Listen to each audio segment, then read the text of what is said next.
Pak Yusuf Hadi di unmute dulu ya Pak. Tadi yang baru masuk dia nggak di unmute. Halo, Pak Yusuf Hadi. Ya. Untuk penutup, jadi intinya uraian saya simple aja. Jadi from 4 to 3, yaitu for consumer mega safe. Jadi pergeseran dari high touch ke low touch ekonomi, yaitu stay at home lifestyle. Kemudian konsumen balik ke kebutuhan primer, kebutuhan dasar, ya, back to the bottom of the pyramid. Terus yang ketiga adalah perubahan ke arah digital atau go virtual. Dan yang terakhir terbentuknya empathic society.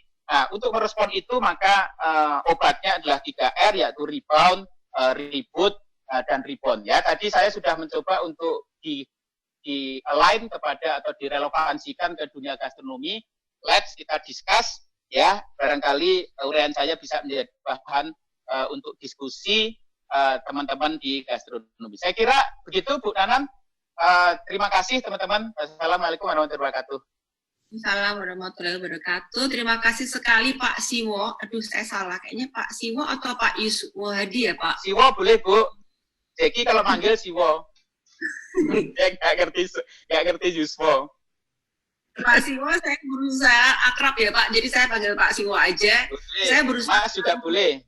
Nah, saya berusaha merangkum dengan bahasa amatiran Pak, supaya para audiens juga bisa memahami apa yang Bapak presentasikan. Oke, jika saya salah nanti saya ditegur ya Pak Siwo. Boleh. Wabah menyebabkan gaya hidup dan perilaku konsumen berubah. Lebih banyak di rumah bersama keluarga, lebih memprioritaskan kebutuhan primer, terutama makanan dan kesehatan. Terjadi peningkatan penggunaan media virtual dan digital, empati dan solidaritas sosial meningkat. Kemudian perubahan pola hidup masyarakat terkait bisnis kuliner antara lain, makan bersama dalam keluarga inti meningkat cenderung kembali ke home cooking. Masyarakat tidak lagi memenuhi kota-kota besar tetapi lebih menyebar ke kota-kota kecil dan aktivitas lebih terlokalisir di masing-masing kota, termasuk kebutuhan sumber makanan. Kemudian penurunan pola belanja yang non-essential atau kebutuhan kasier, dan banyak dilakukan secara online yang berarti pelayanan antar menjadi penting. Terus kemudian pergi belanja hanya pada jarak dekat dan kebersihan toko atau restoran sangat penting dan pembayaran cashless lebih diutamakan. Hilang pola hidup ibu-ibu muda kongko-kongko di restoran selagi menunggu anak sekolah. Kayaknya ini nggak bisa hilang Pak, karena sampai sekarang saya masih lihat IG banyak sekali yang masih nongkrong di kafe ya Pak ya. Kemudian hotel bukan lagi menjadi tempat wisata di mana tempat wisata cenderung beralih ke lokasi alam terpencil. Untuk bisnis perlu melakukan 3R. Pertama, rebound, yaitu mencari nilai jual yang tepat. Catatannya, penjelasan dari Pak Yusuf Hadi tadi jelas sekali ya. Kemudian yang kedua, reboot, mengubah model bisnis. Ketiga adalah reborn, membangun ulang identitas brand. Demikian ya Pak Siwo. Ya Bu. Yang penting nggak 4R, yang terakhir ribut, jangan sampai ribut ya Pak. Wah, itu bahaya Bu. Nanti kontra semua. Kami beralih ke panelis yang berikutnya adalah, sebentar, Dr. Agus Trihartono. Selamat sore Pak. Selamat sore Mbak Nanan. Pak Agus Trihartono ini adalah anggota International Studies Association di Tucson, Arizona, dan co-founder Pusat Studi Gastrodiplomasi Universitas Jember. Minat penelitian beliau adalah soft power dan diplomasi human security dan non-traditional security, regionalisme, Asia, serta polling dan perbandingan politik. Nah, selamat sore Dr. Agus. Silakan sekali Bapak berkenan waktunya. Terima kasih Mbak Nana. Selamat sore untuk semuanya. Salam sejahtera bagi kita sekalian. Sebelumnya saya mohon izin untuk disclaimer. Saya background-nya lebih ke hubungan internasional. Saya belajar kuliner lebih karena terkait dengan gastrodiplomasi. Jadi yang akan saya sampaikan tidak solely tentang kuliner, tetapi tentang bagaimana kuliner terkait gastrodiplomasi yang dalam situasi pandemik seperti sekarang ini. Untuk itu saya mohon izin untuk share PowerPoint yang setelah saya buat, dan mungkin kajian saya akan lebih banyak bicara pada level yang lebih makro, yaitu peran pemerintah atau peran aktor-aktor yang terkait dalam gastrodiplomasi dalam rangka menghadapi situasi pasca pandemi. Jadi kira-kira judulnya adalah gastrodiplomasi pasca pandemi, learning from the future. Itulah mungkin ya. Jadi seperti saya katakan tadi, background saya lebih ke hubungan internasional. Jadi dalam konteks hubungan internasional sebetulnya ada satu bidang studi yang khusus melihat bagaimana makanan itu bisa dikonversi menjadi satu alat diplomasi, dan itu namanya gastrodiplomasi. Nah, gastrodiplomasi itu adalah ranting dari diplomasi publik dan diplomasi budaya yang tujuan akhirnya adalah memenangkan hati dan pikiran publik internasional. Jadi makanan itu adalah instrumen yang digunakan untuk memenangkan hati dan pikiran publik internasional agar mencintai satu negara. Dalam konteks Indonesia, mencintai Indonesia lewat makanan. Jadi itu yang penting dari ingin saya sampaikan. Jadi apakah makanan seperti apa, bagaimana presentasinya, itu everything bisa digunakan sejauh itu bisa memberikan kontribusi pada apa yang disebut penguatan nation brand.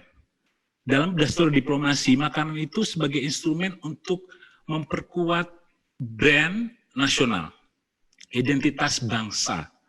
Jadi bukan corporate brand, tetapi apapun lah yang kita presentasikan kepada publik internasional itu, at the end of the day, itu harus memberi kontribusi pada citra Indonesia. Nah, apakah nanti makanannya seperti apa? Apakah seperti yang kita tahu 5 makanan yang sudah jadi ikon nasional ataukah yang lain? Itu bukan masalah penting. Sejauh semua makanan itu bisa memberikan kontribusi pada penguatan identitas bangsa, itu adalah bagian dari kajian gastrodiplomasi. Nah, jadi makanan itu bisa berbentuk produknya dan identitinya. Makanan itu ada 2 elemen di situ, ada produknya, ada identitinya. Dan di situ dikonversi dalam gastrodiplomasi untuk mengingatkan national brand, dan diharapkan itu bisa menghasilkan apa yang disebut soft power. Soft power itu kemampuan mempengaruhi bangsa lain tidak dengan kekerasan. Dan satunya lagi punya dampak pada hard power. Hard power dalam konteks ini adalah ekonomi. Hard power itu ada 2, ada military, ada ekonomi. Nah, jadi makanan itu kalau dikonversi nantinya bisa menjadi alat untuk membuat orang itu jatuh cinta dan bisa memiliki dampak ekonomi. Itu fungsi dari gastrodiplomasi. Nah, saya melihat bahwa pandemik ini memang telah mengubah banyak. Tetapi bagi para penstudi gastrodiplomasi, kita akan melihatnya dalam skema continuity and change. Jadi apa yang berlanjut dan apa yang berubah. Tidak seluruhnya berubah tentu saja, tapi juga ada perubahan yang juga mendasar. Sebelumnya mari kita lihat, sebelum kita bicara tentang pasca pandemi, kita harus bicara dulu yang normal. Gastrodiplomasi normal itu seperti apa sih dulunya? Dulunya gastrodiplomasi normal itu pertama adalah program negara. Jadi tentu saja disponsori oleh negara. Dan instrumennya itu bisa saya menyebutnya serangan darat dan serangan udara dalam tanda petik. Serangan darat itu langsung kepada publik. Misalnya frontline messengernya itu bisa kantor perwakilan Indonesia di luar negeri, ada 197 kantor perwakilan. Ada restoran-restoran Indonesia di luar negeri. Sejauh yang saya tahu, data dari Kemenlu itu ada 508, tetapi setelah di-recheck sama Kemenparbekraf itu sekitar ada 200 sekian. Dan yang terakhir itu, yang memiliki program co-branding dengan Kemenpar itu sekitar 167. Juga ada, selain restoran, ada cultural mission, misi kebudayaan.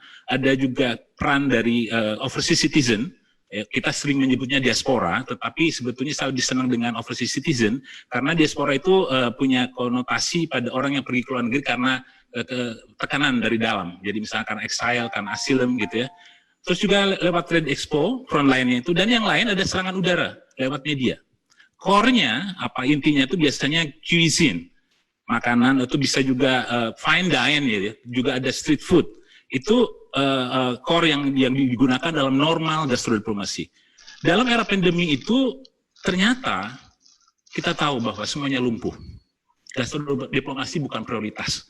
Yang jadi prioritas tentu saja adalah health diplomacy. Nah, serangan darat relatif lumpuh. Restoran pendapatannya menurun sampai 70%.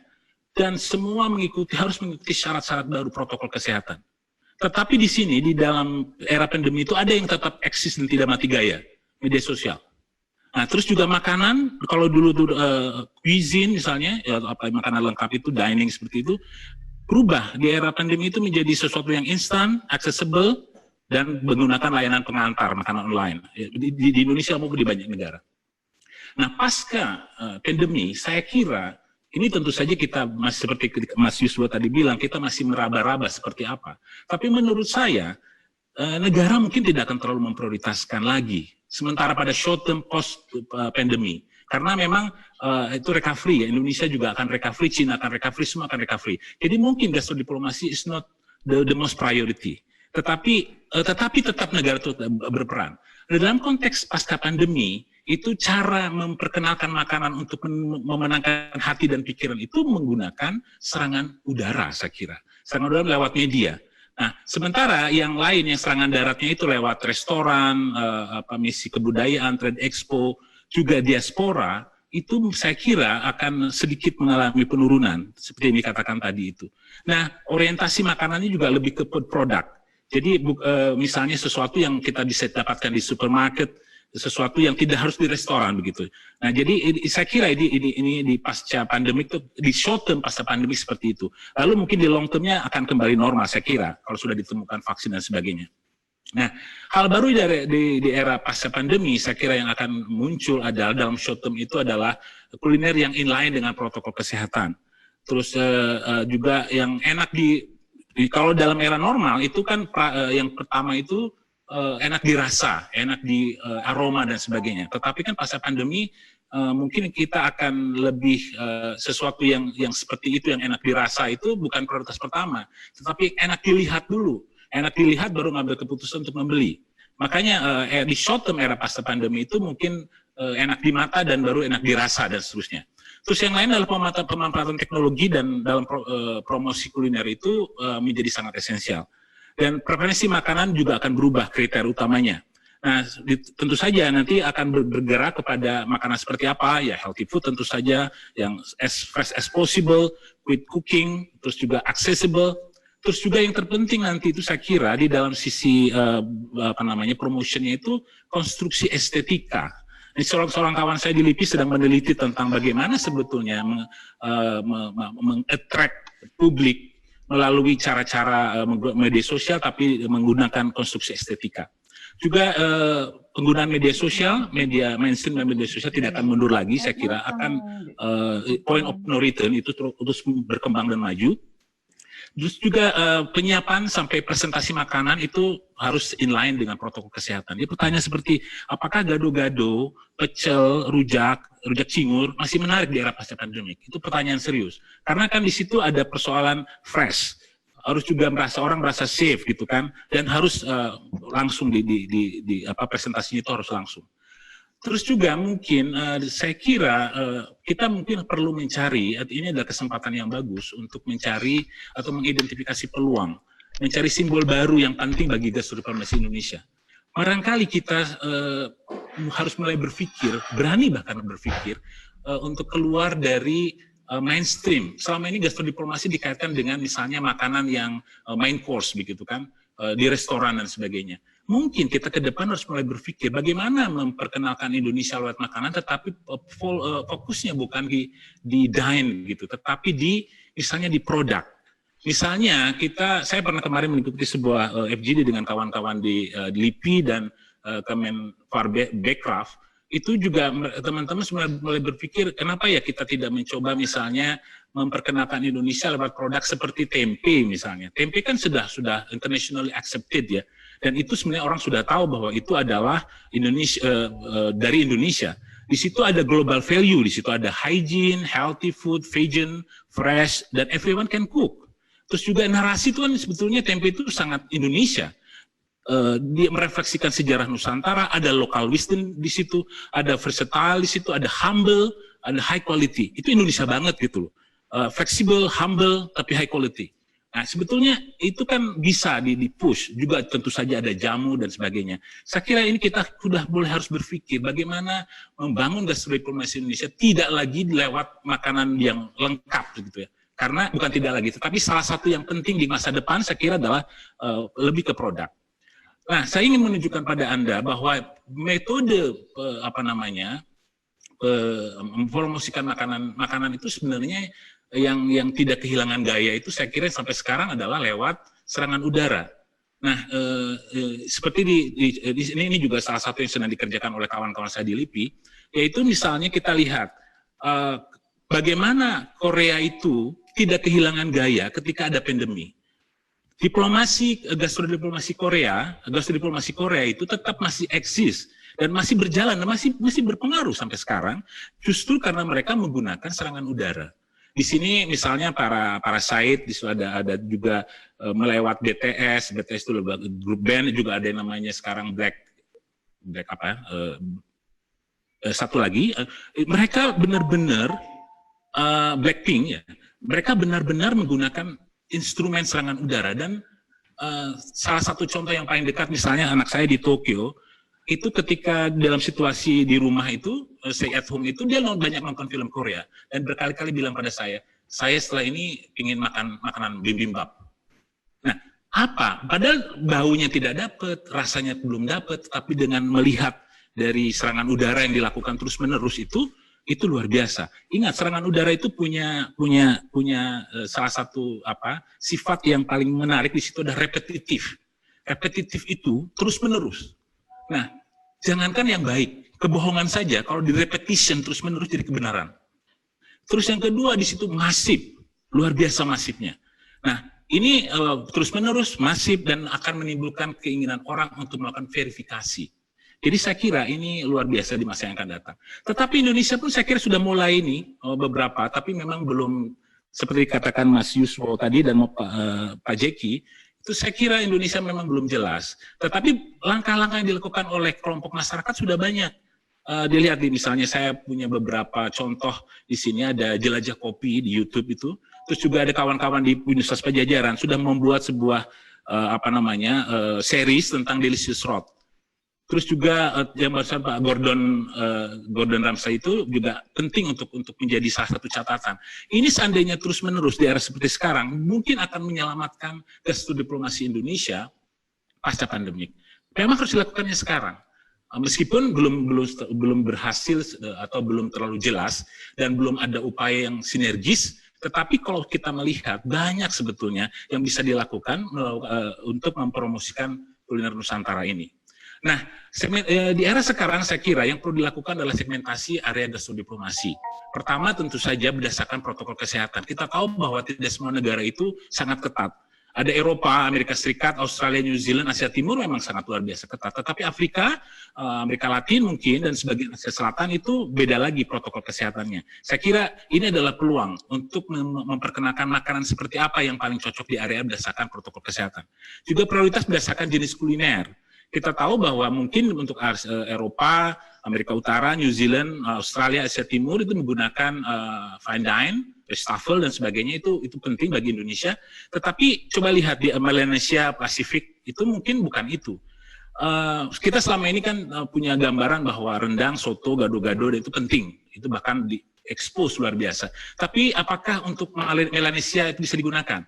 Setahu saya berdasarkan diskusi dengan duta besar Indonesia di New Zealand yang kebetulan beliau juga duta besar keliling di Melanesia, beliau mengatakan untuk memperkenalkan Indonesia dan memenangkan hati dan pikiran masyarakat Melanesia itu tidak dengan rendang, tidak juga dengan gado-gado, tetapi dengan makanan-makanan dari Indonesia Timur, terutama dari Papua misalnya. Jadi kita juga sekarang saatnya untuk membuat prioritas berdasarkan zona. Mana sih yang bisa menggunakan makanan-makanan berdasarkan ikon kuliner kita, mana yang tidak. Mana yang produk, mana yang dine yang lengkap. Itu juga prioritas berdasarkan global value. Ada negara-negara yang sangat penting, sangat mengutamakan global value seperti healthy food, vegan, dan sebagainya. Itu kan global value yang sekarang tren. Nah, ada negara-negara yang kurang ketat, seperti Afrika misalnya. Di Afrika, dengan sangat rendah hati kita harus mengatakan bahwa Indonesian noodle food luar biasa loh di situ membangun citra Indonesia. Sementara di Eropa mungkin kita tidak bisa menggunakan noodle tentu saja. Belum tentu juga bisa berhasil menggunakan rendang. Tetapi di situ bisa menggunakan let's say Restafel misalnya ya. Nah makanya ini kita harus membuat sebuah prioritas baru. Dan bukan tidak bisa menunggu, harus sekarang. Karena kalau kita sekarang tidak membuat itu, kita akan ketinggalan. Kita akan ketika masuk kepada era pasca pandemik yang relatif dalam tanda petik new normal, itu saya kira kita akan ketinggalan. Nah, yang terakhir ini mungkin saya ingin mengatakan bahwa gastrodiplomasi itu bukan bicara tentang menjual makanan sebetulnya. Gastrodiplomasi itu menggunakan makanan untuk membangun citra Indonesia. Dan saya kira Indonesia tidak kurang-kurang jumlah makanan yang kita punya. Cuman kan yang penting adalah itu sesuai dengan marketnya. Kita tidak bisa menggunakan satu untuk semua, misalnya rendang untuk semuanya.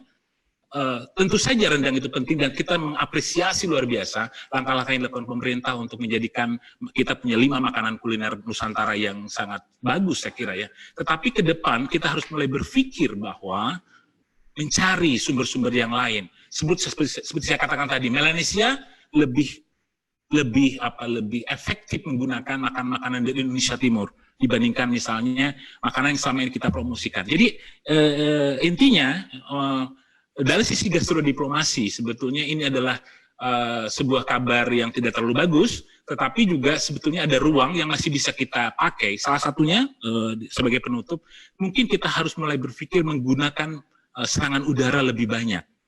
Dan itu relatif murah. Kita punya 6,3 juta pengguna Instagram, atau 6 sampai 7 juta lah ya, 6 sampai 7 juta pengguna Instagram, dan kita punya food blogger yang juga banyak. Dan saya kira itu kalau setengahnya saja bisa dengan narasi yang pro pada NKRI, pada membangun identitas Indonesia, itu akan memiliki dampak yang luar biasa. Karena di situ ada repetition dan itu masif. Dan itu saya kira salah satu peluang yang kita bisa dapatkan. Kita harus bisa belajar dari kasus Korea. Juga kita harus belajar dari Peru sebetulnya dalam konteks bagaimana memanfaatkan media dalam meng-attract orang asing, publik internasional untuk mencintai negeri ini lewat makanannya. Saya kira itu yang bisa saya sampaikan. Terima kasih banyak.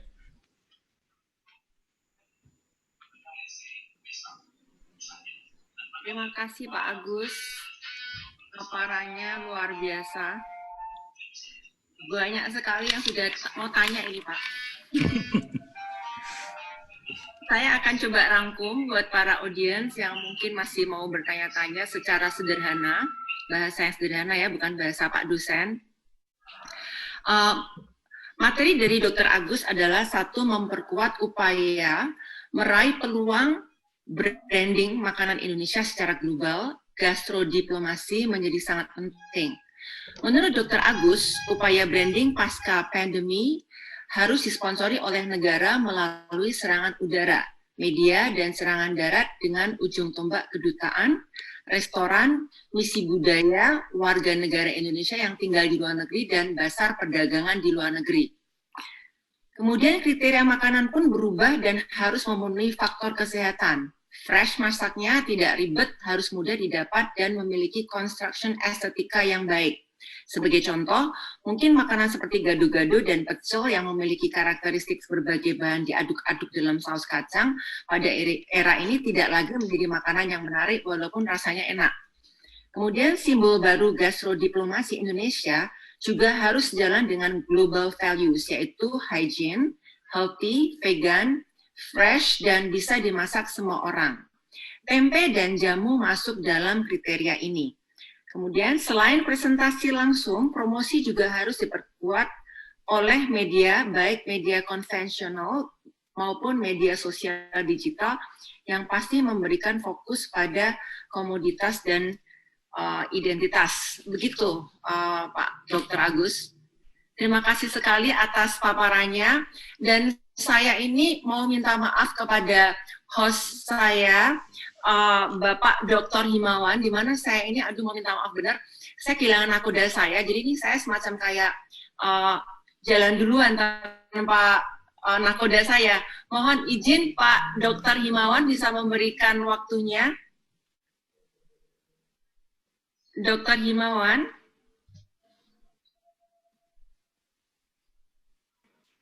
Dia mute, Pak. Bu Nanan, silakan saja. Diskusi sudah bagus, paparan sudah bagus. Langsung aja dilanjutkan dengan pertanyaan saja. Saya menikmati juga. Tidak apa-apa. Saya sudah senang dengan dengan alur yang sudah sudah jalan ini. Dan saya pikir orang sudah penasaran untuk menanggapi tiga pembicara tadi. Diteruskan aja Bu, tidak apa-apa. Terima kasih. Sewu dokter, yang sewu. Ya, Oke, bisa dilihat di sini. Kita mulai, mungkin antara panelis sendiri, apakah ada yang saling mau bertanya sebelum kita mulai ke audiens? Kita antar Dr. Jackie, Dr. Agus, dan Pak Siwo, mungkin dari ketiga panelis kita, apakah ada yang mungkin dipertanyakan atau disanggah gitu? Saya rasa sih, saya lihat benang merahnya aja ya. Kita lihat kita memang tidak bisa tergantung satu produk makanan apa, tetapi memang harus ada makanan, produknya apa, marketnya apa. Itu tadi saya juga sebutkan prioritas gitu. Kita makanannya banyak banget, produknya banyak banget. If you try to market them all, kita nggak bakal dapat apa-apa juga begitu. Itu yang kita lihat. Jadi harus ada paduan antara produk sama market itu. Itu yang satu yang saya lihat juga. Dan juga itu menentukan prioritas, menentukan strategi juga. Dari Siwa tadi saya juga lihat juga ya, persamaannya adalah apa? Kita lihat lingkungan makro berubah begitu ya. Jadi itu akan impact ke strategi gitu. Jadi kita nggak bisa tuh bikin agenda apa gitu, tapi nggak jelas nih pemahaman makronya apa, geopolitik bagaimana. Seperti itu tadi kok saya boleh ringkas. Memahami itulah yang ini. Dan yang menarik lagi apa? Saya mengacu ke Pak Agus tadi. Kita ini udah banyak kok, informasinya udah banyak banget kok. Seriously udah banyak banget, udah overloaded ya. Kita belajarnya udah lama banget. Tinggal mengadaptasi sama terapkannya itu kapan gitu loh. Itu yang kita lihat yang benar-benar nggak ada juntrungan. Mohon maaf ya, karena saya juga salah satu orang yang juga concern banget gitu ya. Kenapa ya? Nggak ada satu aja tuh iconic produk Indonesia ada di seluruh dunia gitu. Kimchi ada di mana-mana. Gitu aja deh udah. Simple gitu toh. Tiap negara punya ada 1, 2, 10, 8 iconic produk yang ada di mana-mana. Itu yang kita lihat.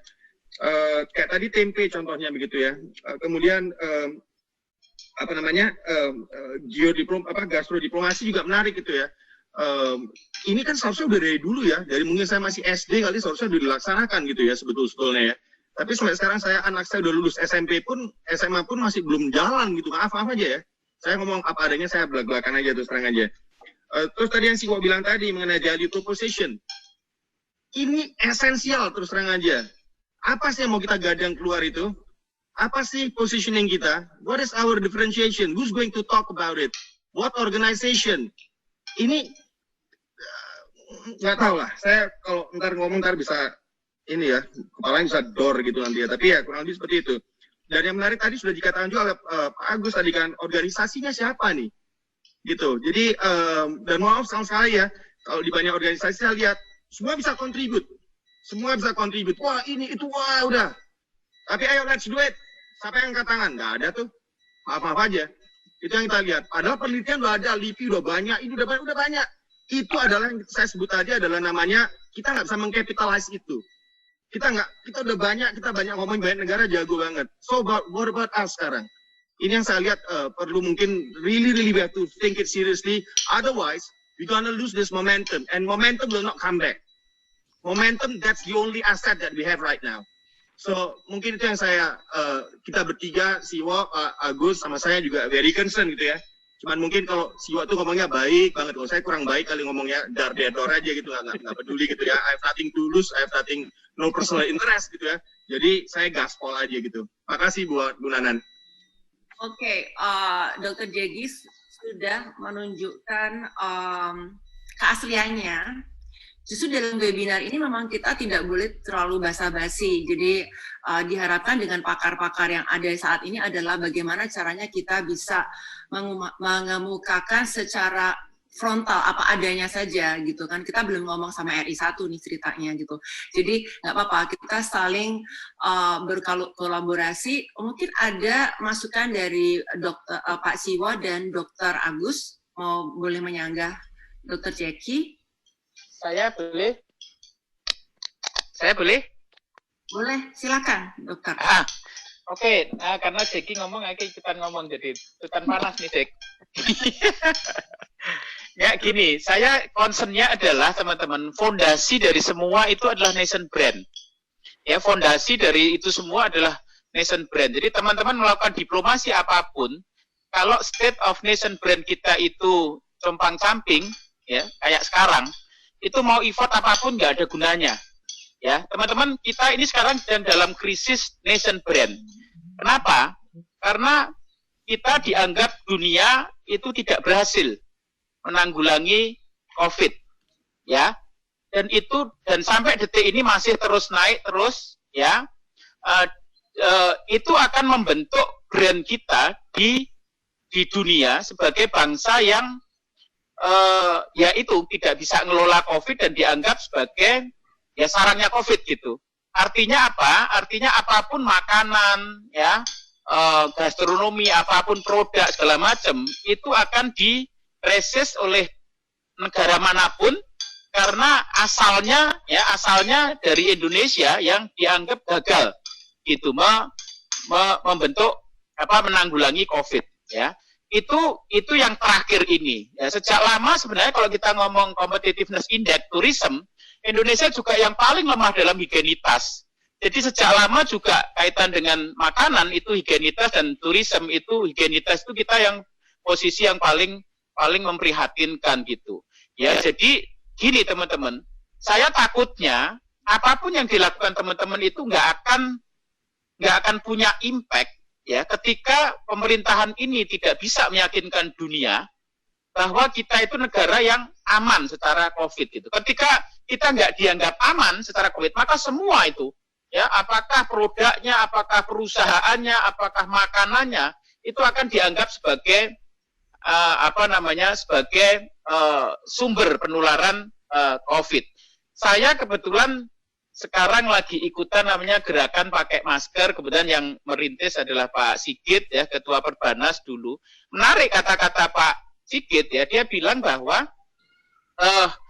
ini adalah Indonesia harus rebranding. Ini pekerjaan terbesar Indonesia adalah rebranding dari negara yang diimage-kan sebagai negara yang tak berhasil mengatasi COVID, ya, menjadi negara yang berhasil, kira-kira begitu. Sehingga apapun yang berasal dari negara ini diterima oleh dunia internasional gitu. Dan itu menurut saya sulit sekali.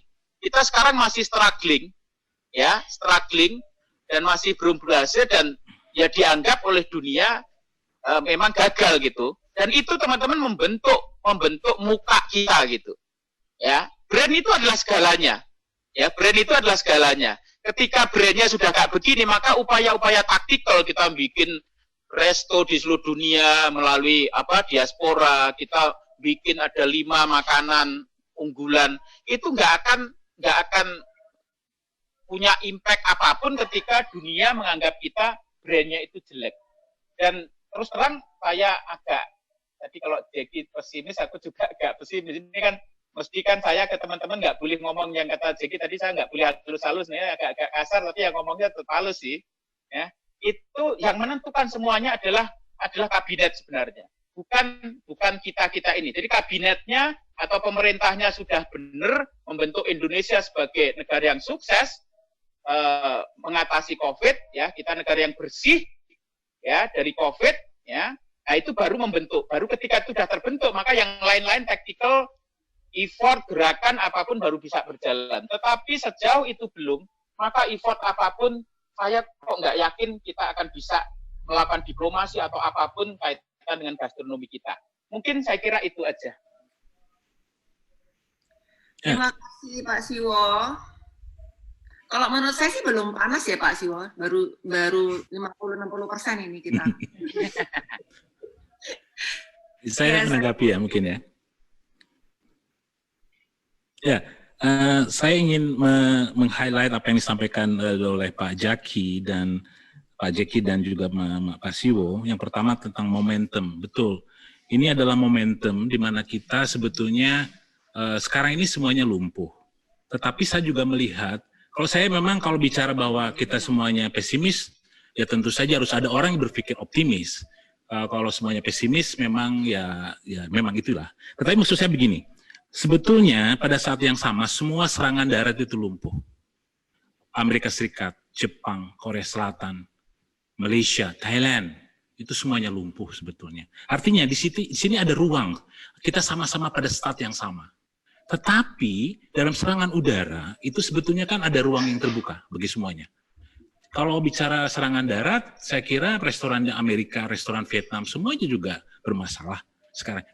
Disitulah sebetulnya saya melihat, oke, kita sekarang pada the same start dari sisi serangan darat. Tetapi di sisi serangan udara, sebetulnya ada ruang yang kita punya 6,3 juta pengguna Instagram misalnya. Kita punya food blogger yang banyak. Dan orang Indonesia itu sangat, punya nasionalisme yang besar. Ketika udah ngomong Indonesia, makanan Indonesia, rendang itu misalnya, udah bicara semuanya itu.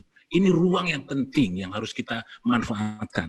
Nah itu momentum kan, kalau tidak sekarang kapan lagi? Karena yang kita selamatkan bukan sekarang ini. Sekarang semuanya lumpuh. Yang kita akan garap itu adalah in the post-pandemic.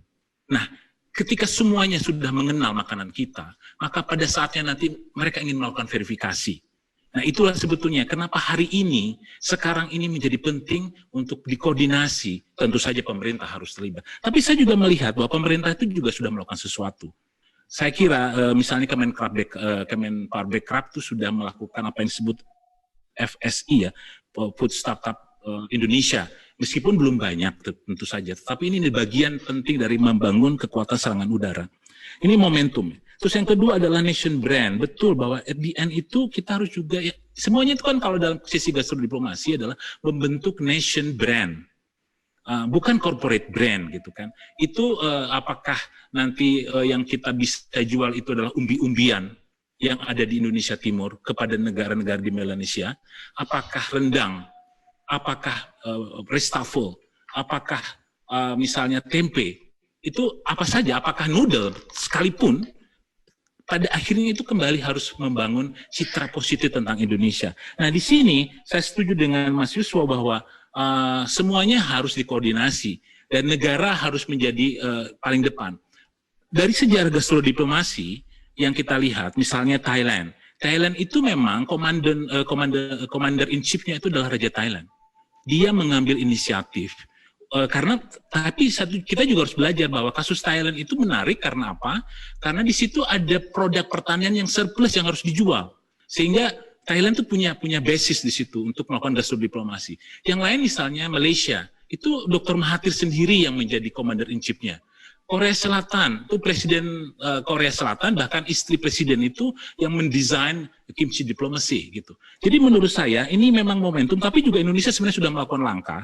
Memang belum banyak ya tentu saja, tapi saya tadi melihat ada satu tulisan di situ dari mahasiswa saya, better late than never gitu ya, lebih baik terlambat daripada tidak sama sekali. Indonesia sudah melakukan, siapa aktornya yang ada di Indonesia itu Kemenlu, Kemenpar, Bekraf, terus juga tentu saja di situ ada diaspora, ada restoran Indonesia. Memang belum banyak. Restoran Indonesia kita juga tidak banyak sebetulnya. Jumlah restoran Indonesia yang masuk dalam program co-branding Kemenpar itu hanya sekitar 190-an atau 197-an lah kalau tidak salah. Itu jumlahnya lebih sedikit daripada jumlah restoran Vietnam even di DC. Jumlah restoran Indonesia di seluruh dunia itu lebih sedikit dibandingkan jumlah restoran Vietnam even di Washington DC. Jadi sebetulnya memang kita masih banyak masalahnya. Tetapi kita harus melangkah. Kenapa harus melangkah? Kita punya luar biasa sumber-sumber kekayaan kuliner Nusantara.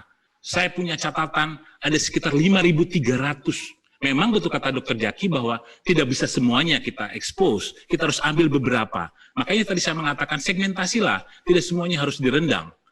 Kita harus juga melihat misalnya di wilayah mana. Misalnya soto saja, kita punya sekitar 76 soto kan.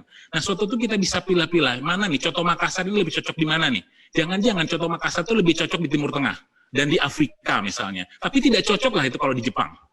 Misalnya begitu ya. Nah kita mulai dari sekarang itu secara kreatif semuanya. Bukan hanya pemerintah tetapi juga komunitas mulai memikirkan. Karena ini saya ingin mengatakan pada Anda semua bahwa satu-satunya diplomasi di dunia yang melibatkan begitu banyak orang adalah gastrodiplomasi.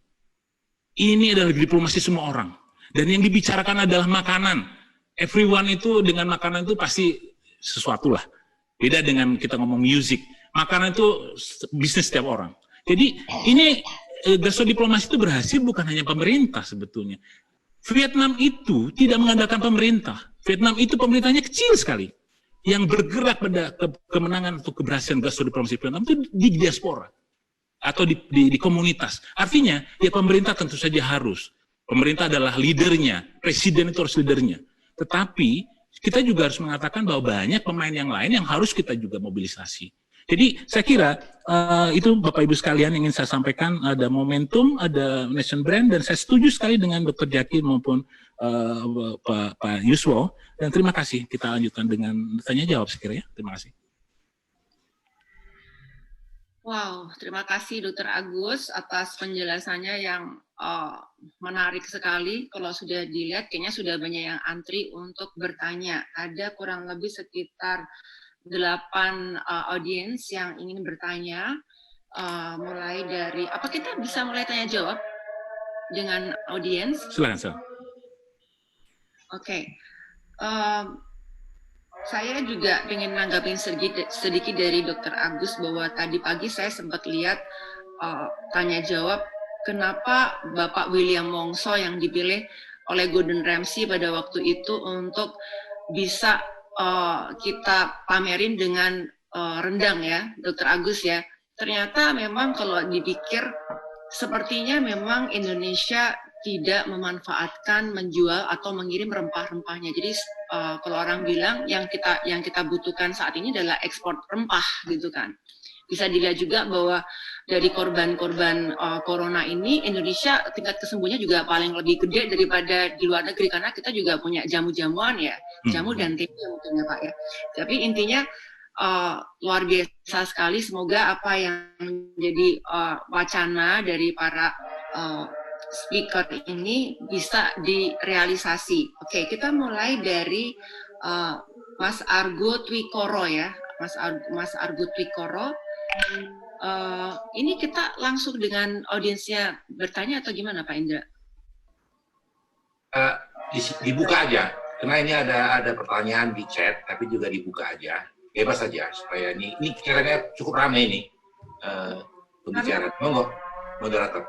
Sebenarnya kalau Pak Argonya tanya langsung gitu, karena ada satu orang yang tanyanya sampai 4 sampai 5 pertanyaan gitu Pak. Oh, ya satu aja, jangan terlalu banyak penanya. Oke. Ditujukan kepada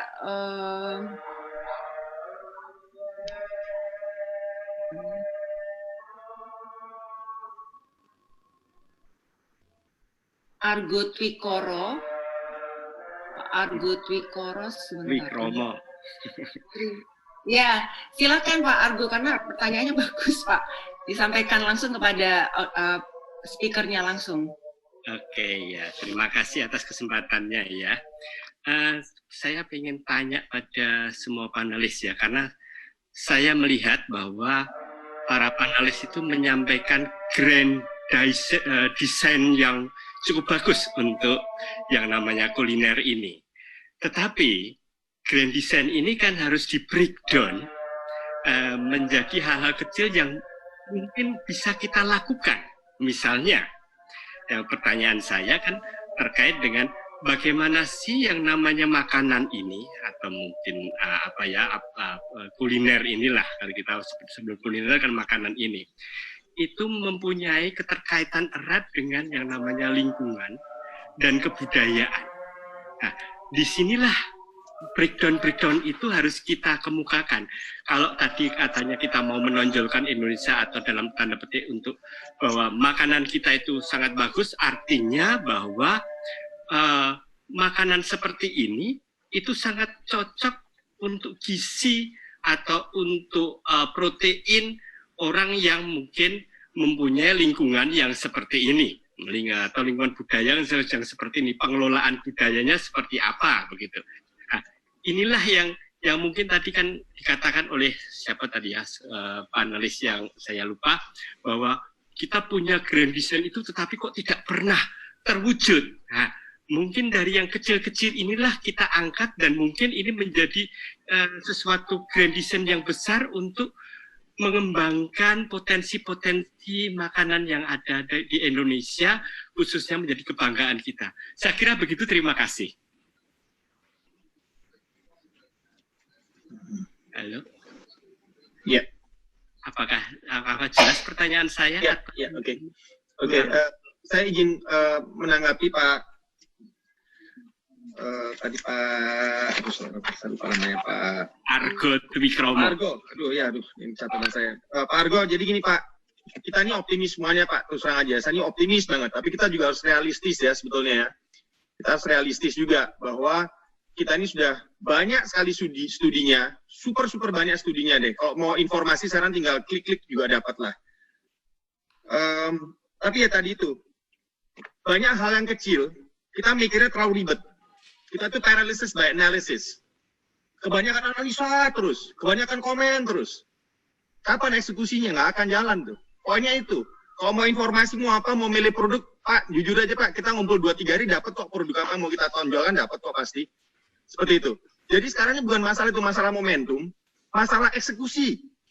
Strategi apa itu, udahlah kita tulis hari juga bisa kok. Tapi 80%, 90% kegagalan kita bukan di strategi, di eksekusi. Itu yang kita lihat sebetulnya. Dan tadi itu, hal yang kecil itu complicated mikirnya. Ini ribet banget, waduh, dipikir kayak kita mau apa. Padahal sebenarnya ya, kita semua tahu kok kebenarannya apa, mana yang bagus, mana yang enggak gitu. Itu yang kita lihat. Makanya saya pikir sih, kalau menurut saya sih jujur aja nggak nunggu pemerintah kok. Pemerintah sibuk lah.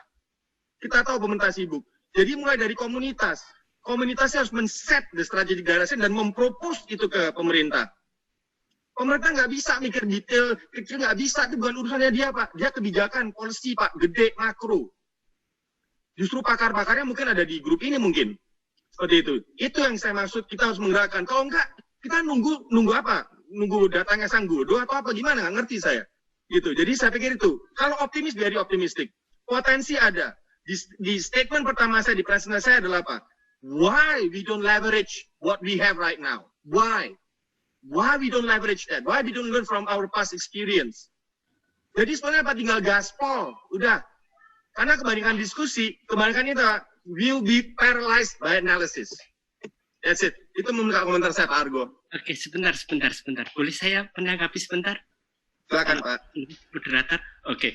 Begini ya, memang ya, mungkin data penelitian sudah banyak ya. Tetapi yang namanya pemerintah kan kita tidak bisa bergerak ketika itu tidak bisa dirumuskan dalam strategi, dalam rencana jangka panjang, rencana jangka pendek, itu kan dananya, itu kan memang nggak mungkin. Jadi sekarang kan tinggal siapa ini sekarang ini, mungkin dari diskusi inilah mungkin kita makanya bisa. Tadi saya kan bilang Pak, saya bilang gini, kita bikin agenda, tapi tidak ada yang menjalankan juga percuma Pak. Itu dari saya omongin semuanya Pak itu. Itu dia. Kalau masalah kasih komen Pak, siapapun bisa. Bapak pick siapa orang di klinik Bapak, suruh kasih komen, pasti jago Pak. Let's do it. Diem semua Pak.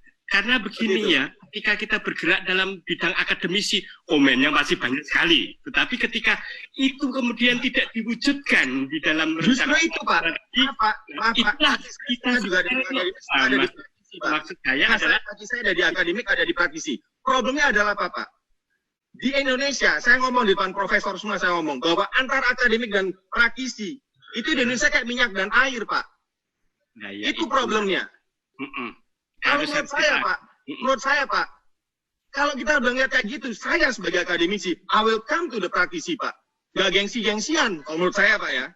Kalau saya yang orang praktisi, saya nggak datang akademik, nggak gengsi-gengsian.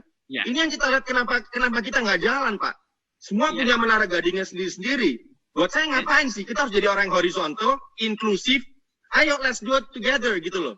Tanpa harus gue bos lu bawahan gue pangkat lu apa. Gak ada urusan sama gitu. Orang dilihat dari bagaimana dia contribute for the nation. Period. Dia nggak contribute, dia tidak relevan. Period. As simple as that. Karena dunia akademisi kan yang abstrak. Sementara pemerintah itu yang real. Bagaimana yuk kita mencoba untuk dua ini kita satukan menjadi program-program dan kita menjadi grand design kita semua. Sehingga kita bergerak dengan pasti. Itu saya rasa. Pak, saya sudah ngalamin di Pokja Kuliner 2013, Pak. Bagaimana saya duduk dari orang semua latar belakang, Pak. Sorry to say, Pak. Saya sampai speechless niat ini yang mau diomongin apa nih? Seruan itu saya orang pintar semua, Pak. Pak Willy Wongso aja sampai bingung, Pak, waktu itu. Kok gini gimana gitu ya? Ini kurang apa lagi? Orang setingkat Willy Wongso aja bingung. Itu padahal udah ngerti kuliner kan? Apalagi saya ini gimana ngomongnya ini? Seperti itu, yang benar-benar we don't know where to stop, where to start, where to go, where apa nggak tahu. Sampai akhirnya kita bilang harus ada Pokja, udah dapat mandat untuk menyelesaikan itu. Kalau enggak Pak, itu nggak kelar-kelar. Kelar itu udah jadi, nggak ada juntrungannya juga kok. Justru dengan pandemi ini silakan yang lain dulu. Hati. Silakan.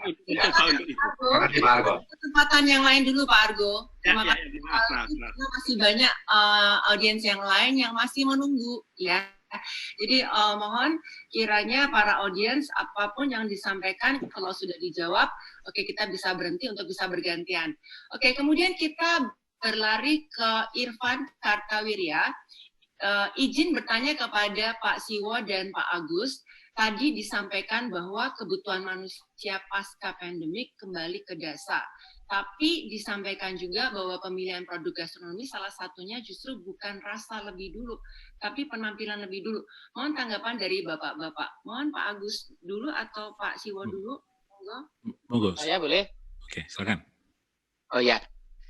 Oke, jadi teman-teman ini makanya kita nggak bisa, teman-teman, menggunakan strategi atau pendekatan sebelum 2 Maret itu sekarang gitu. Ya, itu yang teman-teman perlu Jadi kalau kita nggak melihat lingkungan bisnis dulu, tadi seperti kata Jackie, itu nggak bisa. Ini karena preferensi semua berubah. Dan teman-teman, sekarang prioritas dari konsumen, apalagi dunia ya, itu adalah keselamatan. Dan kalau kita ngomong makanan, ya makanan itu yang paling penting sebelum penampilan, sebelum presentasi itu yang paling basic adalah bahkan sebelum rasa kan mestinya kan yang paling basic itu keamanan, rasa, baru penampilan gitu. Tapi yang paling basic itulah sebenarnya prioritas dari seluruh konsumen di seluruh dunia gitu. Ya, makanya yang pertama adalah ini, sekali lagi brand itu penting. Jadi pembentukan orang sebelum memilih makanan Indonesia, maka dia akan lihat dulu persepsi yang dia muncul, persepsi mengenai Indonesia gitu. Ya, ini sekali lagi saya takutnya teman-teman terlalu jauh tetapi tidak melihat kendala dasar yang muncul, yaitu mengenai brand Indonesia itu sebagai negara yang dilihat gagal oleh dunia. Ketika dia gagal menangani COVID, maka turunannya termasuk di makanan, apalagi makanan itu adalah sangat sensitif terhadap keamanan dan keselamatan gitu. Ya, jadi makanya ini basicnya itu nggak cuman nggak cuman kenyang loh, tetapi makanan itu bikin mati atau enggak gitu. Makanan itu menularkan COVID atau enggak, sesimpel itu. Ya, ketika konsumennya seperti itu, maka menurut saya kalau kita ngomong tadi kan dari grand design ke detailnya apa? Detailnya yang paling simpel adalah meyakinkan dunia bahwa makanan Indonesia itu aman, tidak menularkan COVID. Yang dikatakan aman itu simple, yaitu tidak menularkan COVID gitu. Jadi kalau orang makan makanan Indonesia yang berasal dari Indonesia, apakah rendang, apakah soto, ya, apakah gado-gado, ya, itu bahwa makan itu di situ nggak ada COVID gitu, dan tidak berdampak kepada nyawa dan kesehatan. Just as simple as itu. Jadi kalau teman-teman mau bikin kampanye atau bikin kegiatan gitu, itu simple. Ya, bahkan mungkin kita nggak perlu ngomong rendang dulu, nggak ngomong gado-gado dulu, ngomong bahwa Indonesia itu aman dan makanan Indonesia itu aman. Just as simple as itu. Kira-kira gitu, Pak Agus, mungkin bisa. Terima kasih. Saya lanjutkan ini ya. Kalau yang disampaikan oleh Mas Yuswo itu lebih ke yang ada di Indonesia. Jadi orang makan di Indonesia, saya kira ya.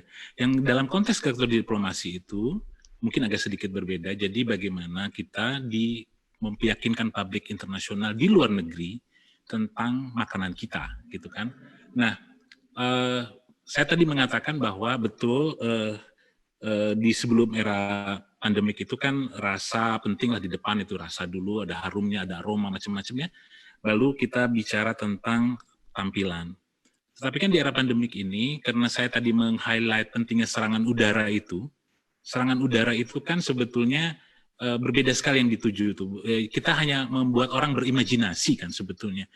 Makanya yang kalau menggunakan serangan udara, maka yang perlu ditonjolkan adalah tampilannya, bisa dilihat enak, meyakinkan begitu kan di situ. Nah, itu yang saya maksud ya. Jadi tentu saja kalau sudah mendekati kita makan, yang pertama adalah safe dulu. Lalu rasa juga sangat penting ya. Tetapi ini kalau konteksnya dalam promosi makanan Indonesia terhadap international public gitu kan, agar mereka mencintai makanan kita. Kalau dari sisi gastrodiplomasi seperti itu. Jadi apakah gado-gado itu, apakah soto itu penting atau dan tidak penting gitu. Ya, sejauh mungkin gado-gado tidak terlalu cocok ketika itu bagi masyarakat tertentu. Mungkin coto Makassar lebih cocok misalnya di Middle East, misalnya dan di Afrika misalnya. Itu tidak penting, coto Makassar atau gado-gado atau rendang itu is not a big problem. Tapi penting apa makanan itu bisa menimbulkan rasa cinta kepada negeri ini. Nah, itu kan, nah dalam konteks promotionnya, maka serangan udara menurut saya di era pandemik dan pasca pandemik di awal-awal ya, saya katakan short term pasca pandemik, itu mungkin perlu digarap. Karena apa? Karena kalau kita tidak garap sekarang, kita akan kehilangan daya ingat. Orang-orang itu akan kehilangan daya ingat tentang makanan Indonesia. Ya, yang lebih, saya kira itu. Very good point, Pak. Ya, terima kasih. Ya, jadi itu ya mungkin ya. Jadi yang penting sekarang ini kan kita bangun itulah. Kita serang terus-menerus, repetition dan masif gitu. Indonesian food seperti Consistent. apa? Ya, konsisten. Dan itu murah sebetulnya. Tidak harus mengirimkan misi kebudayaan, tidak harus menginikan kedubes, tidak harus ya dan seterusnya kan. Tidak harus dan restoran Indonesia juga tidak cukup efektif kalau melihat jumlah ya. Jumlah kita kan sangat kecil. Kecil sekali. Ya, 167, 200 atau 500 pun masih 500 ya sekitar ya itu lebih kecil dari restoran Vietnam di Amerika. Restoran di DC itu restoran Vietnam ada 349. Restoran Vietnam, restoran apa namanya Thailand ada 179, luar biasa loh, growingnya restoran Vietnam itu di Amerika. Di DC aja 349, itu lebih besar daripada seluruh restoran Indonesia di seluruh dunia. Nah makanya serangan darat itu mungkin penting tetapi tidak terlalu efektif. Nah bagi Indonesia untuk membangun citra kan, Korea itu restorannya juga tidak banyak, tetapi mengapa orang tuh kenal betul namanya bibimbap, kenal betul namanya tteokbokki. Ya kita udah ke Korea lah, kita tahu sebenarnya nggak seenak-enak itu. Kimchi apalagi, tidak semua orang bisa suka kimchi kok. Tetapi kan brandingnya itu sushi itu juga sebetulnya kan kalau lihat, itu bukan dari produk makanan yang sangat gimana ya. Sushi itu kan kalau lihat sejarahnya, itu karena apa namanya, spice itu sangat kurang, lalu raw. Ya. Tapi kan bagaimana membranding itu menjadi makanan, Jepang tuh makanannya sangat sehat, healthy, sangat simple. Itu kan adalah social construction of reality sebetulnya. Jadi masalah enak dan itu konstruksi sosial. Nah kita harus bangun konstruksi sosial itu. Yang paling murah apa? Serangan udara di saat sekarang ini untuk menyelamatkan era pasca pandemik. Itu saya kira. Terima kasih. Good point, Pak Agus. Oke, Pak Agus terima kasih. Jadi makanan itu menarik dari budaya ya, kalau dipikir baru rasa. Jadi kalau dari cerita baru akan lebih menarik daripada orang tahu rasanya aneh gitu ya. Kalau di Indonesia kalau rasa rendang aneh banget. Tapi kalau mereka tahu budayanya masaknya 10 jam, nah itu dia appreciate kan akhirnya. Oke, kita ke Mas Puji Wahono. Ada pertanyaan berikutnya. Apakah benar pariwisata sebagai high touch economy? Kalau benar, maka sebelum ada vaksin yang dapat diakses dengan mudah, pariwisata akan sulit rebound, gastronomi akan terdampak, terutama yang terkait dengan high touch ekonomi tersebut. Dengan value proportion tadi, maka dapat terjadi untuk penerbangan. Misalnya protokol kesehatan akan lebih mahal dibandingkan dengan harga tiket sendiri. Terima kasih. Itu kepada Pak Yuswo. Oke, langsung ya. Langsung ya, dijawab ya Ibu Nanan ya. Tentu, Pak. Ini sudah panas soalnya. Ya. Tapi mungkin sebelumnya saya mohon maaf teman-teman, nanti jam 2 saya ada webinar lagi jam 6, jadi nanti 17.45 saya mohon pamit ya. Oke, teman-teman, industri pariwisata adalah industri yang memang termasuk nanti akan paling lambat untuk pemulihan ya, karena memang sifatnya yang high touch memang ya, terus high profit ya. Jadi memang contohnya gini aja simple ya, kita ngomong Bali ya, Bali Bali itu untuk mencapai Bali, apalagi kalau dari Eropa, dari Australia, maka yang paling simpel adalah harus menggunakan pesawat. Coba teman-teman rasakan, kita katakanlah, nggak tahu dari Tokyo ke Bali, katakanlah berapa, 5-6 jam di dalam pesawat, di mana di situ ruangnya tertutup, ya, perputaran udaranya, AC, segala macam, ya, selama sekian jam, ya, memang nanti ada tes dan segala macam, tapi namanya orangnya ketakutan, fear itu akan muncul, ya. Jadi orang akan takut naik pesawat, walaupun nanti ada social distancing. Kalau menurut ketentuan IATA itu hanya 62% berbagai solusi muncul dengan VR, ya, virtual reality, augmented reality. Tapi celakanya saya kira nggak akan bisa, karena tourism itu kekuatannya adalah di physical experience. Ya, kayak gastronomi, kayak kuliner itu kata kuncinya adalah kombinasi antara kita menikmati makanan dan ambience-nya, penampilan dan ambience-nya. Itu saya kira kalau digantikan dengan VR atau augmented reality itu nggak akan kita ke Raja Ampat gitu, tetapi pakai VR gitu, itu saya kira nggak akan bisa tergantikan. Jadi salah satu ciri dari tourism adalah high touch, ya, pertama, dan yang kedua adalah authenticity, itu penting. Kita hadir real di destinasi itu penting. Makanya dengan teknologi apapun, ya, teknologi 4.0, saya kira kok nggak akan tergantikan, ya. Maka kuncinya kemudian adalah ya kita nunggu agar ini akan pulih gitu, ya, sektor ini akan pulih gitu, ya. Artinya pandemi ini betul-betul menjadi nightmare bagi dunia pariwisata, termasuk di situnya adalah pariwisata kuliner. Mungkin itu jawabannya. Oke, saya kira saya mohon maaf teman-teman, saya harus karena jam 6 jadi harus siap-siap, ini 15 menit sebelumnya. Terima kasih. Sangat bermanfaat sekali. Ya, luar biasa Pak Thanks, Yuswo. Wo. Terima kasih Thanks, Pak Wo. Yuswo. Thank you very much. Terima kasih teman-teman. Thanks. Boleh nanti saya diundang Terima kasih. lagi. Saya seneng diminta sharing di teman-teman gastronomi. Ya, saya pamit dulu. Terima kasih semuanya. Terima kasih Pak. Terima kasih, terima kasih. Terima kasih. Oke. Oke, ini ada satu lagi. Indonesia adalah, pertanyaan lagi, Indonesia adalah negara dengan lebih luas laut kuliner yang berbahan dasar produk laut juga seharusnya juga banyak peluang di sana. Menurut Bapak-Bapak pembicara, bagaimana posisi kuliner yang berbahan dasar yang berasal dari laut seperti ikan, udang, lobster, sirip ikan hiu, atau lainnya? Terima kasih. Dari Yogyakarta. Mohon dijawab oleh... Ya, aku izin dulu ya sebentar ya.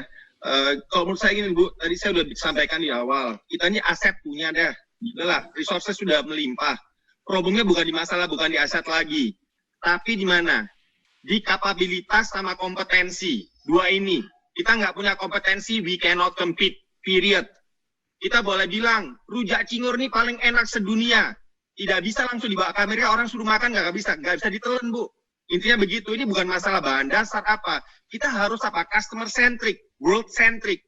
Kimchi itu bisa sukses di mana-mana karena apa? Dia ngetes nih, kimchi di Amerika itu harus kayak gimana ya? Oh, manisnya ditambah, asamnya dikurangin, ini apa? Kalau orang Korea makan kimchi di Amerika, it's not kimchi. Ini kimchi apaan nih? Dia bisa ngomong gitu. Tapi yang penting kimchi masuk dulu. Ini yang saya lihat yang tadi juga Pak Agus mau coba sampaikan. Yang penting masuk dulu dah. Seperti itu. Entah produknya simple, entah bahan bakunya apa. Pokoknya masuk dulu. Nanti kita educate pelan-pelan. Kita makan pizza di Indonesia. Is that the real pizza? No, let's go to Italy. Kita makan pizza. Kita nggak bisa telan tuh pizza di Italy. Kayak enak rasanya. Seperti itu. Tapi mereka customize di sini sebetulnya. So, we have to be very, very customer-centric, world-centric. Pasarnya mana, dia maunya apa. Nggak bisa kita diktit, oh kita ini ayam goreng lebih enak loh dari sushi Jepang. Itu menurut kita. Emang dunia peduli? Enggak. Sebetulnya. Jadi kita harus benar-benar sangat customer centric sebetulnya. Nanti pelan-pelan deh kita ajarin gitu loh. Ini loh yang benar bla bla bla. It takes time gitu loh sebetulnya menurut saya. Kurang lebih gitu Bu Nanan. Oke, terima kasih Dr. Jackie. Saya rasa jelas semua ya, karena pertanyaannya kurang lebih sama. Ini lebih kepada realisasi saja dan action yang diharapkan oleh para pembicara yang ada di sore hari ini. Dan sebelum saya tutup acara ini, saya ingin sekali mengingatkan kepada para audiensi untuk tolong bisa data diri lengkap di email ke iga2020@gmail.com. Kemudian submit nama lengkap, alamat, dan email pribadi. Oke, sebelum saya tutup dan ditutup oleh host Dr. Himawan, ada Duta Besar dari Ekuador, Ibu Diana. Nanti mungkin akan bisa sharing kepada kita, mungkin Pak Indra. Terima kasih. Ya, Bu Dena Cokro. Mana Bu Dena? Silakan, monggo. Apa kabar semuanya? Mohon maaf, saya baru join karena di sini subuh. Jadi bangun-bangun, aduh ini webinarnya udah mulai, langsung join. Jadi kalau wajah saya ini polos banget ya, ini karena berhubung tidur. Oke, saya senang sekali mendengarkan semua paparan ini, luar biasa ya. Dan saya sangat setuju sama Dr. Agus, walaupun saya baru dengar terakhir, saya nggak dengar yang lain-lain, tapi saya dengar dari pembicaraan sama Pak Jackie ya, bahwa kita harus do it, melakukannya, bukan hanya berwacana. Nah, alhamdulillah, selama saya di sini 4 tahun, saya melakukan kegiatan yang saya pilih adalah diplomasi gastronomi. Walaupun saya tidak ahli gastronomi, ya, saya sebetulnya latar belakangnya beda banget. Tapi setelah saya melakukan penelitian, ternyata orang di sini punya bahan-bahan seperti Indonesia, tetapi nggak tahu bagaimana mengolahnya dengan enak. Lalu saya pelajari apa yang bisa masuk untuk gastronomi. Ternyata dari semua pelajaran-pelajaran yang saya coba lakukan research secara tidak langsung, memang kita harus serang. Makanya di dalam diplomasi gastronomi di Ekuador, kebetulan saya cerita dulu ya, Ekuador ini kedutaannya masih baru. Orang Ekuador nggak kenal Indonesia sama sekali waktu saya datang. Tapi bagaimana caranya mereka kenal, itu harus kita buat sesuatu yang membuat mereka terbuka matanya. 2 hal yang saya lakukan adalah fashion diplomasi sama gastronomi. Ya, fashion diplomasi itu seperti etalase aja, karena saya lihat Indonesia budayanya banyak, kita bisa perkenalkan, sebenarnya mereka kalau berpakaian putih, hitam, gitu saja. Jadi saya kalau keluar jeder-jeder gitu dengan segala aksesoris Indonesia, ternyata menjadi perhatian, mereka minta foto, minta kenalan. Jadi bukan saya repot memperkenalkan diri, mereka yang repot jadi mendapatkan banyak sekali networking. Lalu di situ saya hantam dengan diplomasi gastronomi. Bukan hanya di Quito, tapi kota besar saya datangi. Tidak disponsor dari hotel besar dari Ekuador, termasuk dari kota besar, kota kecil, sampai saya serang ke desa-desa, villages. Setelah saya melakukan penelitian, ternyata mereka suka sekali mie goreng, ditambah pickles. Picklesnya itu diirisnya nggak bisa kayak Indonesia yang kecil-kecil, mesti panjang-panjang. Kenapa? Itu dianggap sebagai salad, karena orang Ekuador suka saja makanan asam. Jadi betul Pak Agus, kita harus lihat apa yang bisa masuk. Kita nggak bisa promosi apa yang diminta orang untuk promosi Indonesia. Mereka rendang-rendang, belum tentu. Jadi ternyata mie goreng dengan pickles yang dipotong panjang-panjang dan rasanya asam manis Indonesia. Nah, case tadi yang saya lakukan adalah ketika saya bazar amal, pada saat itu bazarnya itu diikuti oleh semua negara dan semua restoran top di Ekuador. Saya keluarin mie goreng plus pickles plus ayam kremes, itu aja. Yang harganya harus $5. Kita harus bikin 200 portion. Di luar dugaan, saya lihat orang banyak sekali di stall-stall, termasuk chef-chef topnya Ekuador. Terus saya tanya, aduh laku ya di sini bazarnya. Bu, jangan salah Bu, ini semua ngantri buat mie goreng Indonesia. Jadi bayangkan, kalah sama sushi, kalah sama apa namanya makanan Korea, kalah juga dengan makanan Spanyol, paella, dan kalah dengan chef terkenal Ekuador. Nah, chef saya selalu saya gadang. Kalau misalnya ada mengatakan kita mau ini promosi makanan Asia, saya bilang kok Indonesia nggak ada, kita nggak kenal. Saya sponsor, saya bilang. Kamu karena mie goreng, saya sponsor mie goreng dengan acaranya. Chefnya saya tarik-tarik. Sekarang chef saya yang saya ajak itu sudah menjadi chef yang diakui oleh Presiden Dapur Istana Ekuador. Jadi kalau misalnya ada masakan Asia, pasti dikirim ke rumah saya, kita yang masak. Jadi saya masak masakan Indonesia. Saya bilang dengan catatannya, ini adalah sponsor dari Embahada di Indonesia. Jadi saya setuju sekali bahwa kita harus serang, tapi saya serang di darat juga Pak, tapi semuanya, bukan hanya di ibu kota. termasuk ke desa-desa yang orang Ekuador nggak tahu. Saya bantu dengan membantu itu pendidikan sekolah, lalu diakhiri kita kirim mie goreng dengan pickles-nya, itu ratusan anak, guru, pemimpin desa itu pada suka. Karena apa? Saya pikir kita mesti promosi habis-habisan, dari situ baru kita bisa ngomong ke ekspor. Setelah ada demand-nya, ekspornya akan mudah berjalan. Dan dalam kondisi pandemik ini, saya mengusulkan kepada pemerintah, untuk Amerika Latin kita jangan bicara ekspor kapal terbang, dan mereka lebih hancur ekonominya. Kita ekspor makanan gastronomi plus sehat, betul. Nah, saya sekarang lagi sibuk dengan nyerang udara, Pak. Sudah 2 kali, akan yang ketiga kalinya membuat cooking class dengan satu kesehatan kita sampaikan, kedua wajah dari makanannya dan rasanya. Cooking class-nya itu diikuti oleh mahasiswa kuliner di Ekuador. Pesertanya 400 orang. Jadi saya lihat ini udah ngantri, cooking class-nya banyak, dan alhamdulillah 2 restoran Indonesia akan berkembang, akan dibuka. 1 sudah dibuka, sudah 1,5 tahun, laku sekali. Karena akan 1 lagi akan, tapi disponsori oleh pengusaha Ekuador, bukan Indonesia. Jadi saya bekerja di sini dengan memperkenalkan, menyerang dari udara maupun darat, menunjukkan itu sehat, dan saya nggak nunggu pemerintah. Kalau nunggu pemerintah, siapa yang mau bantu Ekuador? Negara kecil, nggak ada yang kenal. Tapi makanan Indonesia sekarang sudah merajai Ekuador. Jadi saya lihat di sini, saya sangat setuju dengan para pembicara. Memang kita nggak bisa diem dan kita nggak bisa nunggu dibantu, tapi kita harus kreatif. Ini kreatif, membuat penelitian, dan terus terang, mohon maaf saya sajikan makanan Indonesia dari fine dining. Jadi kalau saya lagi undang pejabat-pejabat, pengusaha besar, fine dining yang kita keluarkan, karena chef saya sudah boleh masak di semua hotel besar di sini. Jadi kalau saya bikin acara, chef saya masaknya di hotel, bukan saya bawa dari dapur saya.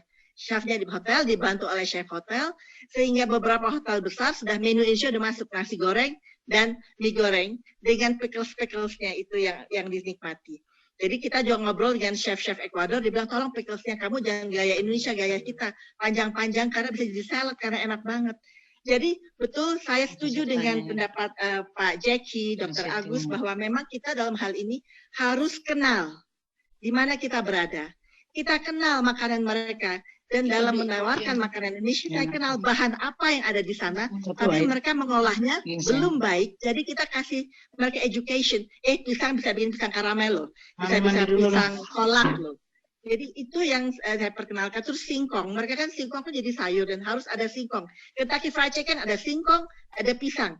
Kita ajarkan singkong, saus tuna karena tunanya kuat di sana. Jadi mereka, aduh kenapa ya banyak sekali ya Indonesia, dan ini banyak sehatnya. Jadi saya lagi promosi untuk webinar yang berikutnya juga tentang makanan Indonesia. Yang akan ditekankan adalah kesehatan dan rempah-rempah. Dengan catatan, kalau rempah kita dikenal, makanan kita dikenal, itu akan larinya ke ekonomi.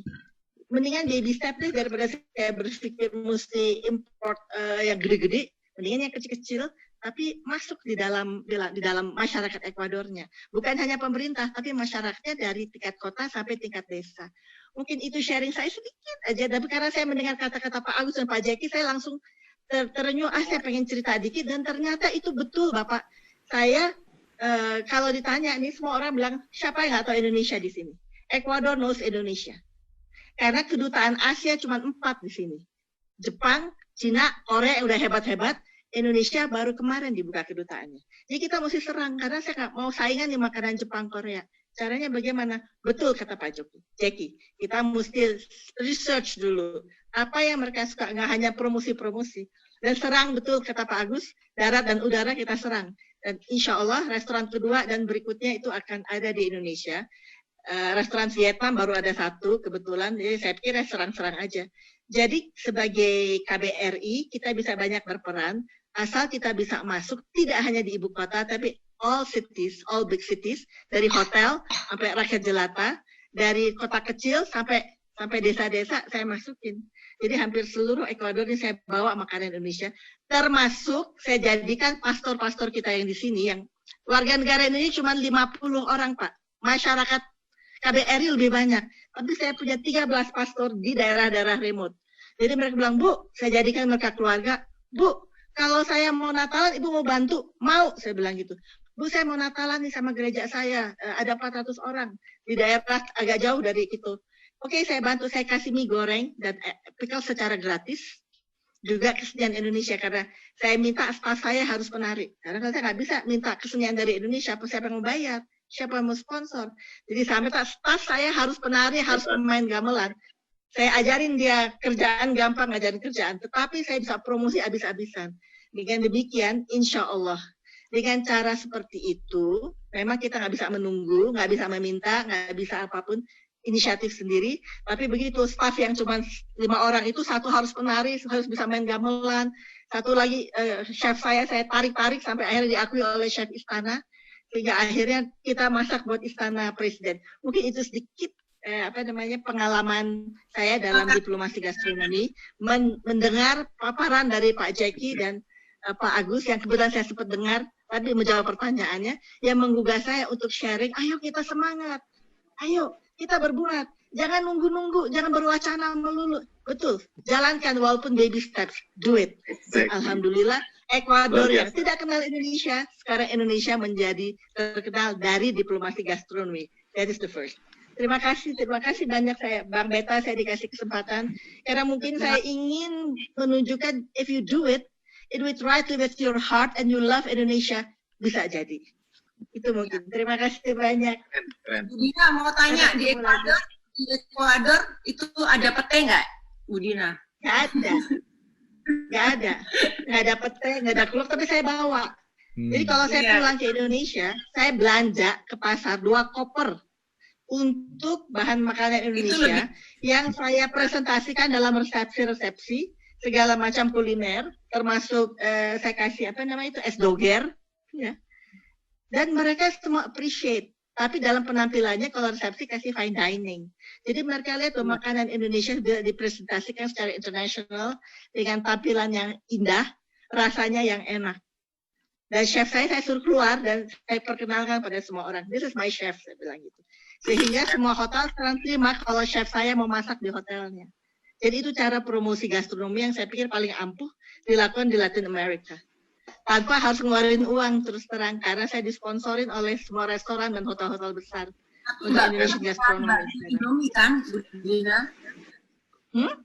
Bukan Indomie, Mbak. Digorengnya Indomie. Belum masuk. Kita belum ada ekspor makanan sama sekali. Jadi ini adalah cara saya memperkenalkan. Jadi demand itu saya angkat, lalu nanti kalau demand itu ada, baru saya pengusaha udah mulai melirik-melirik nih. Sekarang Mayora udah mulai mau masuk, mereka udah terima. Indofood saya akan masuk mungkin dari Chili ya, ambil hub kita di sini supaya kalau mereka mau coba nggak usah 1 kontainer, karena saya juga harus berpikir kalau 1 kontainer belum tentu mereka bisa ambil berapa ratus box, tapi dari hub kita yang terdekat di Amerika Latin. Jadi strategi-strategi itu saya perhitungkan supaya kita masuk secara elegan. Dan orang tidak menolak karena sudah ada pengenalan mengenai rasa. Jadi sementara ini masih belum ekspor makanan, baru memperkenalkan karena kita kan kedutaan baru. Indonesia itu tidak dikenal, malah ditanya Indonesia itu sebelah mananya Singapura. Dipikirnya di dalam Singapura ada yang namanya Indonesia, gila nggak tuh? Ya ampun. Oke, Bu Dina, terima kasih sekali sharingnya. Oke, sebelum saya ke Bu Dini. Ya, Pak Jaki, apa kabar? Salam kenal. Siap, Bu. Salam kenal, Bu Deni. Kita bisa diskusi lebih banyak nanti, Bu. Oh, menarik sekali. Saya bentar lagi pulang loh. Saya udah selesai masa jabatan saya. So, on August I'll be home. Mungkin kita bisa ngobrol ya. Siap. Oke, thank you very much. Dan sebelum kita akhiri dan ditutup oleh Bapak Dr. Himawan, mungkin saya baru saja menemukan quote, mungkin cocok ya buat Dr. Jackie khususnya nih. Jadi saya punya quotes begini. Anda tidak perlu menunggu untuk melakukan sesuatu sebab Anda tidak berhasil jika Anda tidak memulai melakukan sesuatu. Jadi maksudnya perusahaan yang hebat tidak percaya pada kehebatannya, tetapi percaya pada perbaikan dan perubahan yang berkesinambungan. Silakan Dr. Hengki menutup acara, Dr. Himawan, untuk menutup webinar sore hari ini. Dr. Himawan. Ya, Terima kasih Bu Nanan. Pertama-tama sebagai host yang pertama dari webinar ini, terima kasih pada semua panelis, semua pembicara dan semua peserta gitu yang mengajukan pertanyaan, mengajukan sharing dari Bu Dini Cokro tadi. Ada dua hal saja yang saya mau underlining sebagai host yang pertama. Pertama dari segi substansi, saya melihat luar biasa. Ada benang merah tadi gitu. Pak Yuswo Hadi bicara tentang konteks, gitu. Dari 4 to 3 tadi, gitu kan, gitu. Sementara kemudian Pak Jeki, gitu, yang saya tangkap tadi, itu ada dua hal, yaitu menyangkut masalah agenda dan momentum. Sementara Pak Agus mengelaborasi tentang strateginya. Saya pikir ini merupakan satu alur yang bagus, gitu. Ya, dari segi substansi. Nah, berangkat dari dua keyword yang saya tangkap dari Pak Jeki, dari Mas Jeki dengan sama Bu Din tadi, dari Mas Jeki adalah kelemahan kita di execution. Sementara Bu Din tadi do it gitu. Maka saya menghimbau pada Bang Indra ini sebagai yang mendegani acara berikutnya. Harapan saya sebagai host yang pertama gitu. Mungkin baik juga untuk dipertimbangkan nantinya untuk untuk series berikutnya gitu kan. Mungkin kita bisa atau membreakdown apa yang penting di sini. Gitu. Yang penting ada dokumentasi. Dalam konteks do it tadi, execution tadi gitu, mungkin kita bisa gitu kan, merekam dalam hitam di atas putih dengan dilandasi merah putih itu dengan gitu kalau perlu gitu, ini bagian dari public diplomacy yang nanti akan melibatkan 7 lembaga gitu kan, yaitu Indonesian Gastronomy Association, Indonesian Chef Association, Indonesian Fashion Chamber, Association of Culinary Professional Indonesia, Indonesian Business Women Association, Center for Gastro Diplomacy Studies Universitas Jember, and Center for Research and Social Science and Humanities Universitas Jember. Saya pikir ini adalah dalam konteks untuk memperkuat gitu gemesnya Mas Jeki tadi itu. Kira-kira gitu kan gitu. Kita bisa membuat satu movement yang nanti snowball proses gitu kan gitu, sehingga gitu apa yang kita bicarakan hari ini gitu kan tidak cepat dilupakan, mengingat apa yang dikatakan oleh Pak Yuswo tadi. Setelah itu kita bicara tentang basic need, kita bicara tentang kesehatan gitu kan gitu. Saya pikir itu aja yang perlu saya sampaikan dari segi substansi dan dari segi hal yang praktis gitu. Dan saya kembalikan pada Bang Indra untuk hal yang berikutnya. Terima kasih semuanya dan appreciate untuk kita semua. Terima kasih. Terima kasih, Bro. Terima kasih, Bro. Terima kasih. Bu Nanan, silakan. Bu Nanan, monggo, Bu Nanan. Jadi saya tambahkan kesimpulannya ya. Ini kok saya menyimpulkan karena banyak sekali yang bagus. Jadi pentingnya untuk segera ditetapkan siapa yang bakal maju ini sekarang. Jadi mau maju, terus kemudian kita membutuhkan nation brand karena posisi hygiene di dunia rendah. Kita bisa mulai dari sekarang dengan serangan udara melalui media sosial oleh masing-masing masyarakat. Oke, terima kasih Bapak Dr. Himawan. Dengan demikian berakhirlah sudah seluruh rangkaian acara kita hari ini. IGA sebagai penyelenggara secara dalam mengucapkan terima kasih sekali kepada para panelis yang telah sharing ilmu dan wawasan yang begitu luar biasa kepada kita semua. Dan terima kasih juga kepada host Center for Research in Social Science and Humanities Universitas Jember. Dan tentunya tidak lupa terima kasih sebesar-besarnya kepada seluruh audiens yang luar biasa hadir, yang telah meluangkan waktu menghadiri webinar ini. Semoga kita semua mendapatkan manfaat yang dapat kita aplikasikan dalam hidup kita dan lingkungan kita. Sekali lagi, saya Nanan Wiryono, ingin pamit undur diri dan terima kasih dan selamat malam dan salam sehat semuanya. Kita bertemu di lain kesempatan. Thank you so much. Terima kasih banyak. Bang Indra, Pak Agus. Terima kasih, Mbak Jeki, Mbak Indra.